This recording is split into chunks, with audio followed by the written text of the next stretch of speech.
दोस्तों नमस्कार। मैं colonel Ajay, CEO Ajay astro money guru first global astro finance digital channel से आपसे मुखातिब होता हूं।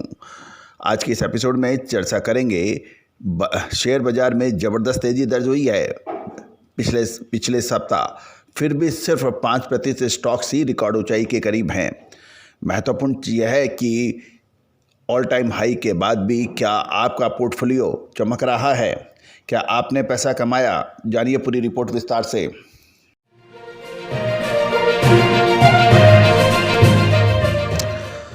दोस्तों नमस्कार, मैं colonel Ajay, CEO Ajay astro money guru first global astro finance digital channel से आपसे मुखातिब होता हूं। आज सोमवार 5 दिसंबर सन 2022। दोस्तों शेयर बाजार में यानी सेंसेक्स और निफ्टी में 1 दिसंबर को रिकॉर्ड 63,583 का अंक छुआ और उसके बाद पिछले शुक्रवार को लगातार 8 दिन की तेजी के बाद ब्रेक लगा और ये लाल निशान में भी बंद हुआ। एक तरफ जहाँ शेयर बाजार ऑल टाइम हाई पर है, वहीं दूसरी ओर बीएसई ऑल कैप इंडेक्स में शामिल 100 करोड़ से अधिक मार्केट कैप वाले 5% कंपनी ही शेयर्स अपने ऑल टाइम पर हाई है। यानी लगभग 95% कंपनियों के शेयर्स ऑल टाइम हाई के नज़दीक भी नहीं हैं। क्या कारण है कि शेयर बाजार में आई ज़बरदस्त तेज़ी के बावजूद अधिकतर निवेशकों के पोर्टफोलियो चमक नहीं रहे हैं, आपको फ़ायदा नहीं हो रहा है। बाजार में रिकॉर्ड तेज़ी के बाद 56% कंपनियों ने इस साल नेगेटिव रिटर्न यानी घाटे में रिटर्न दिया है। यदि हम कुछ लोगों की माने, शेयर बाजार में आई यह रैली बेहद सकड़ी थी और केवल कुछ कंपनियों के शेयर में ही तेज़ी आई, जिससे निफ्टी और सेंसेक्स तेज़ी दिखा गए। इस साल बड़ी कंपनियों के शेयर चमके हैं। इसमें पहले अक्टूबर 2021 में जब शेयर बाजार अपनी चरम ऊंचाइयों पे था, उस समय 18% की कंपनियों ने अपने रिकॉर्ड ऊंचाई पे पहुंचे, जबकि इस बार मात्र 5%।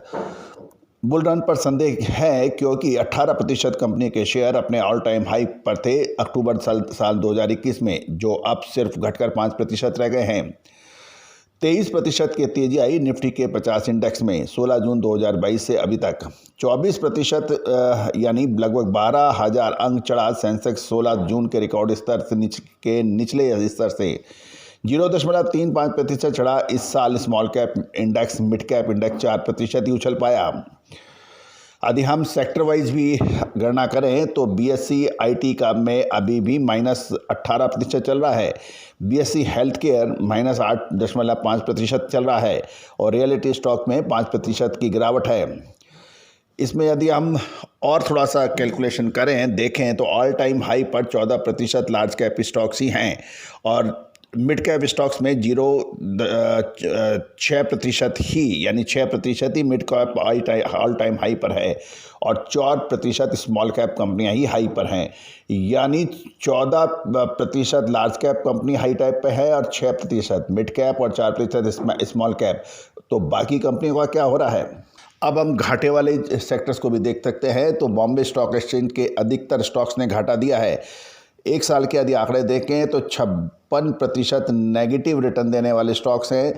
11% जो स्टॉक्स हैं वो 10% से कम उन्होंने रिटर्न दिया है और 10% जो रिटर्न है वो 10 से 20% तक रिटर्न देने वाले जो शेयर हैं वो मात्र 10% ही हैं। 23% शेयर ऐसे हैं जो कि 20% से अधिक रिटर्न दिया है। तो पॉइंट ये है कि ये पैसा किसने कमाया, क्या आपने या कुछ सीमित लोगों ने? इसके ऊपर एक विचार मंथन आवश्यक है।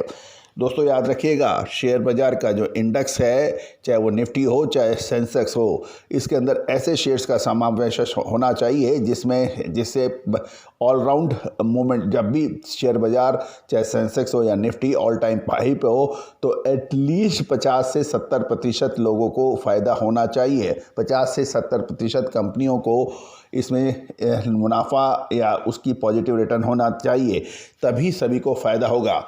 दोस्तों अब आपकी क्या राय है, आप अवश्य दीजिएगा। देश का पहला चैनल जो 42 कमोडिटीज़ पर अपना अपडेट विश्लेषण देता है। दोस्तों आपको याद होगा हमारे पिछले फ्राइडे के एपिसोड के, यानी पिछले सप्ताह हमने ऑयल एंड गैस सेक्टर्स के अंदर शानदार तेज़ी की बात कही थी, पावर स्टॉक्स के अंदर शानदार तेज़ी की बात कही थी, साथ साथ मेटल स्टॉक्स में तेज़ी की बात कही थी।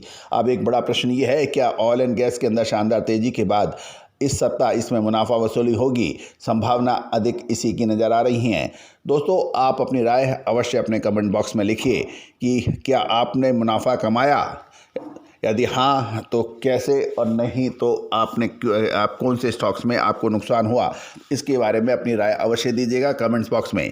यदि आप हमारे चैनल पर नए हैं और अभी तक सब्सक्राइब नहीं किया है तो उसको सब्सक्राइब करना बिल्कुल ना भूलें। 5 मार्केट 42 कमोडिटीज़ पर अपडेट देने वाला देश का पहला channel. All the very best, good luck, happy trading.